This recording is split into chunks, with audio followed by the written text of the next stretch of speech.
Hello everyone. The topic for today is legality of object and consideration. This is a very important element for a valid contract. As I told you in the first video of Indian Contract Act that there are so many elements that make a contract valid, like free consideration, consideration, like free consent, capacity to contract, like two or more parties. Okay, so legality of object and consideration is also must for a valid contract.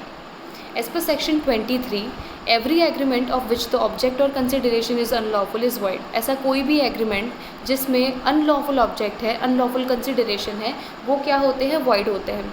आप जानते होंगे कि object क्या होता है और consideration क्या होता है.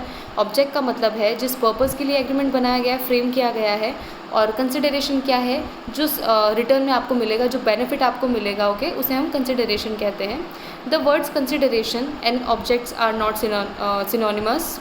Object means purpose or design of the agreement and the word consideration means the benefit received under an agreement. Agreement के अंदर आपको जो benefits मिलेंगे उन्हें आप क्या कहते हैं? Consideration कहते हैं, और जिस purpose के लिए contract किया जाता है उसे object कहते हैं. Section 10 requires that in a contract both must be lawful. ना कंसिडरेशन और ना सिर्फ ऑब्जेक्ट, इन दोनों में से अगर कोई एक चीज़ लॉफुल और दूसरी अनलॉफुल है तो भी आपका कॉन्ट्रैक्ट क्या माना जाएगा? वॉइड माना जाएगा. तो कंसिडरेशन के साथ साथ ऑब्जेक्ट का, ऑब्जेक्ट के साथ साथ कंसिडरेशन का वैलिड होना, लीगल होना, लॉफुल होना ज़रूरी है. नेक्स्ट हम बात करते हैं व्हेन कंसिडरेशन और ऑब्जेक्ट इज़ अनलॉफुल. कौन कौन सी कंडीशंस होती है जहाँ पे ये माना जाता है कि आपका ऑब्जेक्ट गलत है, आपका कंसिडरेशन अनलॉफुल है.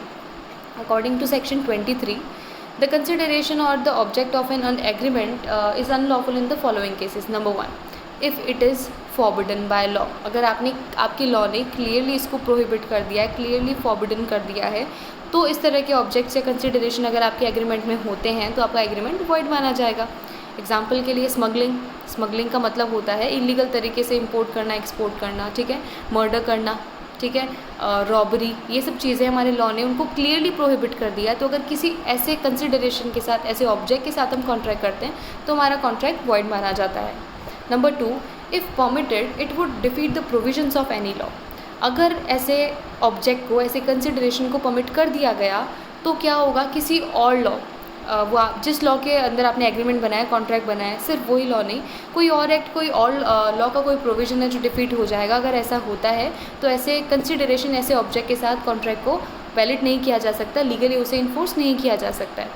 एग्जाम्पल अगर हम यहाँ लेते हैं, अगर कोई लोन होता है, हमने पढ़ा था टाइम बार्ड लोन्स क्या होते हैं, ठीक है. लिमिटेशन एक्ट के अंदर आपको 3 साल का टाइम मिलता है. 3 साल के अंदर अंदर आप क्या कर सकते हैं? कोई भी लीगल एक्शन ले सकते हैं. अगर आपका रीपेमेंट नहीं होता लोन का तो 3 साल के अंदर अंदर आप उस पार्टी पे केस कर सकते हैं. लेकिन अगर ऐसा कोई एग्रीमेंट आप करते हैं उस पार्टी के साथ में कि आप लिमिटेशन एक्ट के प्रोविजंस को यूज़ नहीं करेंगे, उनके अगेंस्ट अगर आप कोई कॉन्ट्रैक्ट बना लेते हैं, उसकी कॉन्ट्ररी कोई कॉन्ट्रैक्ट बना लेते हैं, तो यानी लिमिटेशन एक्ट के प्रोविजंस को आपने डिफीट किया है. तो इस तरह के एग्रीमेंट्स को हम वैलिड नहीं बना सकते, लीगली इन्फोर्स नहीं कर सकते हैं.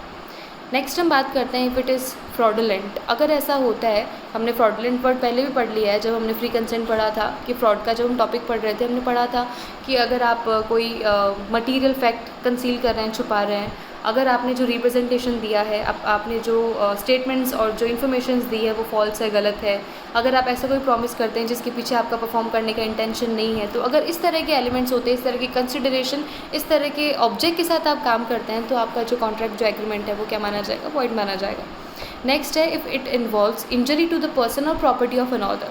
या तो आप किसी पर्सन को या उसकी प्रॉपर्टी को इंजर करने के लिए आप क्या कर रहे हैं, आपका जो ऑब्जेक्ट है, आपका जो कंसिडरेशन है वो इनसे इन्फ्लुएंस्ड है, तो आपका कॉन्ट्रैक्ट क्या माना जाएगा? वॉइड माना जाएगा. अब पर्सन को हार्म करने के लिए हम क्या करते हैं? उसको मार सकते हैं, पीट सकते हैं. प्रॉपर्टी को हार्म करने के लिए 2 तरह की प्रॉपर्टीज़ है. एक प्रॉपर्टी है टेंजिबल, एक इनटेंजिबल. टेंजिबल प्रॉपर्टी को तो हम हार्म करने के लिए आग लगा सकते हैं, किसी भी तरीके से उसको हार्म कर सकते हैं. What about intangible properties? Intangible properties like आपका कॉपीराइट है, आपका पेटेंट है, तो जिसके पास इसका ओरिजिनल राइट होता है, जो इन्हें होल्ड करता है, उसके अलावा कोई और अगर क्या करेगा, जैसे एग्जांपल के लिए कोई एक म्यूज़िक है, ठीक है, या फिर एक कोई गाना है जिस पे आपको कॉपीराइट है, मैं क्या करूँगी? उसकी कॉपीज़ बना के मार्केट में सेल कर दूँगी, मार्केट में उनको भेज दूँगी. तो ऐसा करना, या फिर ऐसा करने के लिए अगर आपको मैं कॉन्ट्रैक्ट देती हूँ, इन कंसिडरेशन में आपको जो कॉपीज़ मैंने बनाई है वो आपको सेंड करने वाली हूँ, तो इसका मतलब क्या हुआ? किसी की इनटेंजिबल प्रॉपर्टी को मैंने हार्म करने की कोशिश की है, ठीक है ना. तो इस तरह की कंसिडरेशन या ऑब्जेक्ट के साथ अगर हम काम करते हैं तो उन कॉन्ट्रैक्ट्स को वॉइड माना जाता है. नेक्स्ट हम बात करते हैं if the court regards it as immoral. अगर आपका कोर्ट, अगर ऐसे कोई ऑब्जेक्ट है, ऐसा कोई कंसिडरेशन है जो मॉरलिटी के अगेंस्ट है, ठीक है ना, आपने मॉरलिटी के अगेंस्ट जाके काम किया है, इमोरल ऑब्जेक्ट के साथ अगर आप काम कर रहे हैं तो आपका कॉन्ट्रैक्ट क्या माना जाएगा? वॉइड माना जाएगा। एग्जाम्पल के लिए अगर हम बात करते हैं यहाँ पे किसी का डिवोर्स कराने के लिए, आपका ऑब्जेक्ट है मैं किसी का डिवोर्स करवाना है, ठीक है।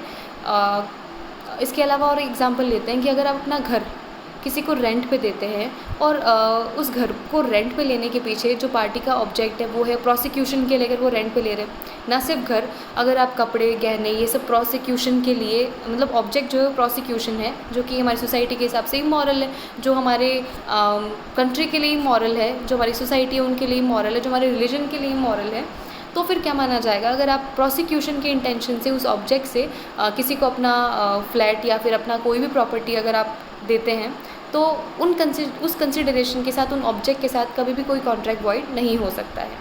नेक्स्ट हम बात करते हैं if the court regards it as oppose to public policy. अगर आप कोई ऐसा कॉन्ट्रैक्ट करते हैं जो पब्लिक पॉलिसी के अगेंस्ट है। अब पब्लिक पॉलिसी एक ऐसा वर्ड है जिसकी कोई क्लियर डेफिनेशन नहीं है, ठीक है। तो सेक्शन 23 इंडियन कॉन्ट्रैक्ट एक्ट का जो सेक्शन है 23 वो राइट देता है हमारे कोर्ट को कि कोर्ट खुद डिसाइड करेगी क्या पब्लिक पॉलिसी के फेवर में और क्या पब्लिक पॉलिसी के अगेंस्ट है। तो कोर्ट को बहुत कोशिश होकर, बहुत सोच समझकर, बहुत अवेयर होकर डिसीजन देने पड़ते हैं कि क्या पब्लिक पॉलिसी के फेवर में, क्या पब्लिक पॉलिसी के अगेंस्ट है, ठीक है। तो अब हम बात करते हैं कौन कौन से एक्ट्स हैं जिनको पब्लिक पॉलिसी के अगेंस्ट माना जाता है। कुछ ऐसे डिसीजंस आए हैं कोर्ट के जिनके हिसाब से ये एक लिस्ट बनाई गई है कि ये जितने भी काम होते हैं पब्लिक पॉलिसी के अगेंस्ट होते हैं। सबसे पहले ये पढ़ते हैं पब्लिक पॉलिसी के अगेंस्ट एग्रीमेंट्स क्या होते हैं। Whenever an agreement is harmful or injurious to public interest or welfare, it is said to against public policy। क्या माना जाएगा कि अगर कोई ऐसा एक्ट है जो पब्लिक वेलफेयर के अगेंस्ट है, जो लोगों के वेलफेयर के अगेंस्ट होता है, ऐसे एक्ट्स को क्या माना जाता है? पब्लिक पॉलिसी के अगेंस्ट होते हैं। टाइम के साथ साथ बदलते जाते हैं एक्ट्स, इसीलिए कोई एक पर्टिकुलर लिस्ट नहीं बनी है कि ये सारे एक्ट्स हैं जो पब्लिक पॉलिसी के अगेंस्ट है। टाइम टू टाइम बदलते जाते हैं ये। An agreement harmful to the social, political, economic and other interest and welfare of the public. किसी को अगर पॉलिटिकल हार्म हो रहा है, पॉलिटिकल इंटरेस्ट के अगेंस्ट है, हमारे इकोनॉमिक इंटरेस्ट के अगेंस्ट है, हमारे सोशल इंटरेस्ट के अगेंस्ट है, तो इस तरह के जो कॉन्ट्रैक्ट होते हैं पब्लिक पॉलिसी के अगेंस्ट माने जाते हैं। The term public policy is incapable of precise definition. The scope of public policy changes with a change in time and circumstances, as I told you. Public policy के कुछ fixed criterias नहीं है कि ये cases है जो public policy के against है, क्योंकि टाइम टू टाइम के हिसाब से, सिचुएशंस के हिसाब से पब्लिक पॉलिसी के केसेस बदलते जाते हैं। Section 23 of Indian contract act authorize the courts to decide the question of public policy. Public policy के बारे में डिसीजन लेने का राइट किसको? हमारी कोर्ट्स को है। अब कौन कौन से एक्ट्स है जो पब्लिक पॉलिसी के अगेंस्ट है? सबसे पहला trading with enemy. As I told you, alien enemy कौन होता है? ऐसी कोई कंट्री का सिटीजन जिसके साथ हमारा वॉर चल रहा है, उनके साथ अगर हम कोई कॉन्ट्रैक्ट करते हैं तो वॉइड माना जाता है, पब्लिक पॉलिसी के अगेंस्ट है। लेकिन अगर वो कॉन्ट्रैक्ट आपने पीस टाइम में कर लिया है तो मैंने आपको बताया था वो कॉन्ट्रैक्ट्स क्या हो जाते हैं? सस्पेंड हो जाते हैं, या फिर जो पार्टीज़ होती है वो अपनी मर्ज़ी से उन्हें क्या कर देती है? डिसॉल्व कर देती है। नेक्स्ट है स्टाइफलिंग प्रोसिक्यूशन। स्टाइफलिंग का मतलब होता है किसी भी प्रोसिक्यूशन का मतलब होता है जो लीगल प्रोसेस चल रही होती है किसी केस की, किसी क्रिमिनल केस की, उसको कंट्रोल करने की कोशिश करना, उसमें दिक्कत डालना, उसमें परेशानी पैदा करना, ऑब्स्टिकल्स क्रिएट करना, ये होता है स्टाइफलिंग। तो अगर क्रिमिनल केसेस में आप उस केस को ड्रॉप करने की कोशिश करते हैं या फिर उसमें स्टाइफलिंग, उसमें उसे कंट्रोल करने की, उसमें परेशानी डालने की कोशिश करते हैं, तो इस तरह के जो एग्रीमेंट्स और जो कॉन्ट्रैक्ट्स होते हैं उनको टोटली वॉइड माना जाता है, ठीक है। नेक्स्ट बात करते हैं, एक यहाँ पे एक और इम्पॉर्टेंट बात है, अगर ऐसा कोई केस है जिसे कोर्ट से बाहर कंपाउंड किया जा सकता है, मतलब बहुत माइनर सा आपने कुछ डिफ़ॉल्ट किया, ठीक है, अगर उसको कोर्ट से बाहर कंपाउंड किया जा सकता है तो क्या कर सकते हैं आप? उसे कंट्रोल करने की कोशिश कर सकते हैं। पार्टी को आप कुछ पैसा देके उस केस को अपने पैसे हटा सकते हैं। लेकिन अगर वो केस क्रिमिनल नेचर का है जो नॉन कंपाउंडेबल है, तो उन केसेस में अगर आप ड्रॉप करने की कोशिश करते हैं या प्रोसीडिंग को रोकने की कोशिश करते हैं तो उस तरह के एग्रीमेंट्स को क्या माना जाएगा? वॉइड माना जाएगा। नेक्स्ट है maintenance and champerty. Maintenance and champerty दो बहुत इंपॉर्टेंट वर्ड्स है, बहुत इंपॉर्टेंट टर्म्स है। अगर हम पब्लिक पॉलिसी की बात करते हैं तो मेंटेनेंस का मतलब क्या होता है? अगर कोई पार्टी है जो किसी दूसरी पार्टी पे केस करना चाहती है लेकिन उनके पास फाइनेंशियल रिसोर्सेज नहीं है, मेरे पास इतना पैसा नहीं है, लेकिन मैं अगर वो केस जीत जाऊंगी तो मेरे पास जिस प्रॉपर्टी के लिए मैंने केस किया है उन पे वो प्रॉपर्टी फिर मुझे मिल जाएगी, ठीक है। लेकिन अभी मेरे पास एट द टाइम मेरे पास ऐसा इतने रिसोर्सेज नहीं है कि मैं केस कर सकूं। तो एक थर्ड पार्टी है जिसका इस लिटिगेशन में कोई भी इंटरेस्ट नहीं है, अगर वो मेरी हेल्प करते हैं तो इसे क्या माना जाएगा, मेंटेनेंस, यानी उन्होंने इसके केस को, इस लिटिगेशन को मेंटेन करने में मेरी हेल्प की है। सेकंड है चैम्पर्टी। चैम्पर्टी का मतलब क्या होता है, जहाँ थर्ड पार्टी आपकी हेल्प करेगी, आपको फाइनेंशियली आपको हेल्प करेगी, लेकिन इसके पीछे वो एक कंडीशन ऐड कर देती है कि जितना भी बेनिफिट आपको होगा, मतलब इस लिटिगेशन के रिजल्ट से, उस थर्ड पार्टी का जिसका कोई इंटरेस्ट नहीं था, अगर उसका इंटरेस्ट जुड़ जाता है, यानी मैंने आपको बोल दिया कि रिज़ल्ट आएगा, उस रिज़ल्ट में अगर आप जीत जाते हैं तो जितना अमाउंट आपको मिलेगा, उस प्रॉपर्टी का जितना पैसा आपको मिलेगा उसका 20% आप मुझे दे देंगे। तो थर्ड पार्टी अपनी इंटरेस्ट के लिए आपकी हेल्प कर रही है, ठीक है। इंडिया में मेंटेनेंस और चैम्पर्टी अगर बोनाफाइड रीज़न से किया जाता है, अगर वैलिड रीज़न से किया जाता है तो वैलिड माना जाता है। अगर गलत रीज़न से, गलत इंटेंशन से, किसी को फंसाने के इंटेंशन से आप क्या कर रहे हो, थर्ड पार्टी इंड्यूस कर रही है आपको मोटिवेट कर रही है, ठीक है, कि आप जाके केस कर दो उन पे। ऐसे अगर इंटेंशन से आप काम करते हैं तो आपका जो कॉन्ट्रैक्ट है, वो एग्रीमेंट है, वो वॉइड माना जाएगा। इंग्लिश लॉ में मेंटेनेंस और चैम्पर्टी को हमेशा क्या माना जाता है, वॉइड ही माना जाता है, चाहे वो किसी भी इंटेंशन से क्यों ना किया गया हो। नेक्स्ट हम बात करते हैं traffic relating to public office. अगर आप अपने मतलब अगर किसी को किन्हीं करप्ट इन्फ्लुएंसेस का यूज़ करते हैं, किसके लिए, पब्लिक ऑफिसेस को प्रोक्योर करने के लिए, ख़रीदने के लिए, पब्लिक टाइटल्स को ख़रीदने के लिए, पब्लिक ऑनर्स को ख़रीदने के लिए। एग्जांपल के लिए जो पब्लिक टाइटल्स है अपने, भारत रत्न है, पद्म विभूषण है, अगर मैं उनको ख़रीदने के लिए पैसा देती हूँ तो ये जो एग्रीमेंट्स है ये किसके अगेंस्ट है, पब्लिक पॉलिसी के अगेंस्ट है। या फिर किसी गवर्नमेंट जॉब के लिए किसी को पैसा खिला के उस जॉब पे मैं रिक्रूट होना चाहती हूँ, तो ये जो केसेस होते हैं किसके अगेंस्ट है, ये पब्लिक पॉलिसी के अगेंस्ट है। और इन केसेस को हमेशा, इन एग्रीमेंट्स को हमेशा क्या माना जाता है, वॉइड माना जाता है। नेक्स्ट है agreements creating interest against duty. अगर ऐसा कोई एग्रीमेंट है जो कोई ऐसा बंदा जिसकी कोई ड्यूटी, पर्टिकुलर कोई ड्यूटी, जैसे एजेंट की हम बात करते हैं, एजेंट की ड्यूटी होती है, उसकी मोरल ड्यूटी होती है कि वो कोई सीक्रेट प्रॉफिट नहीं कमाएगा। आप उसके साथ कोई एग्रीमेंट बनाते हैं जिसमें वो सीक्रेट प्रॉफिट कमा सकता है, मतलब उसकी ड्यूटी के अगेंस्ट आप उससे काम करने का एग्रीमेंट बना रहे हैं, तो ऐसे एग्रीमेंट्स क्या माने जाएंगे, वॉइड माने जाएंगे, जो किसी की ड्यूटी के अगेंस्ट कोई एग्रीमेंट बनाए जाते हैं। नेक्स्ट है एग्रीमेंट्स क्रिएटिंग मोनोपोलीज। अगर मोनोपोलीज को क्रिएट करने के लिए, किसी का एक्सक्लूसिव राइट किसी को देने के लिए एग्रीमेंट बनाया जाता है कि पूरे मार्केट में और कहीं पे भी ये चीज़ सप्लाई नहीं होगी, सिर्फ आप ही उस चीज़ को सप्लाई करेंगे, यानी मोनोपोली को क्रिएट करने की कोशिश की जा रही है, तो ऐसे एग्रीमेंट्स को क्या माना जाता है, वॉइड माना जाता है। नेक्स्ट है एग्रीमेंट्स रेस्ट्रिक्टिंग पर्सनल लिबर्टी। अगर किसी की पर्सनल फ्रीडम, लिबर्टी को रेस्ट्रिक्ट करने के कॉन्ट्रैक्ट्स बनाए जाते हैं, आपका ऑब्जेक्ट क्या है, किसी की पर्सनल लिबर्टी को कंट्रोल करना। आप कह रहे हैं कि मैं आपके साथ कॉन्ट्रैक्ट कर लूँगा, आपको पैसा दे दूँगा, मनी लेंडर आपसे कह रहा है कि वो आपको पैसा दे देगा, बदले में जब तक आप उसका पैसा रिटर्न नहीं करोगे, आप अपना रेजिडेंस चेंज नहीं करोगे, आप जॉब नहीं छोड़ोगे, आप किसी और से पैसा उधार नहीं लोगे, तो इतनी सारी रिस्ट्रिक्शंस जो आपकी पर्सनल लिबर्टी पर रिस्ट्रिक्शंस डालती है, ऐसे एग्रीमेंट्स हमेशा क्या होते हैं, वॉइड होते हैं। नेक्स्ट है मैरिज ब्रोकरेज एग्रीमेंट्स। अगर किसी की मैरिज को फोकस में रख के कंसिडरेशन बनाए जाते हैं, अगर कोई पार्टी कंसिडरेशन रिसीव करती है किसी की मैरिज के ऊपर, तो इस तरह के जो एग्रीमेंट्स होते हैं वो क्या कहलाते हैं, वॉइड कहलाते हैं। नेक्स्ट है agreement to commit a crime. मैंने आपको बताया था कि किसी क्राइम को कमिट करने का, अगर आपका ऑब्जेक्ट ही क्राइम कमिट करना है, किसी का मर्डर करना, किडनैपिंग करना, रेप करना, इस तरह के ऑब्जेक्ट के साथ या कंसिडरेशन के साथ अगर आप एग्रीमेंट बनाते हैं तो वो एग्रीमेंट्स क्या कहलाएंगे, वॉइड कहलाएंगे। नेक्स्ट है interference with parental rights and duties.